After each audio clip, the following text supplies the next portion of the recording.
Hello everyone and welcome to the channel. In this video, I will show you exactly how to pay with Apple Pay in the App Store. With your iPhone or Apple Watch, you can use Apple Pay in stores, restaurants, gas stations, taxis, or wherever else you need one of these symbols. If your iPhone has Face ID, double-click the side button. If prompted, authenticate with Face ID or enter your passcode to open Apple Wallet.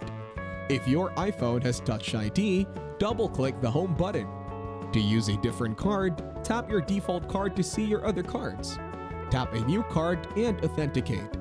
Hold the top of your iPhone near the contactless reader until done and a check mark appears on the display. Double-click the side button. Your default card opens automatically. Scroll down to choose another card. Hold the display of your Apple Watch near the contactless reader until you feel a gentle tap and hear a beep. Thank you everyone for watching. Hope you got some value. Make sure to like the video and subscribe to our channel. Leave a comment down below. See you in the next one.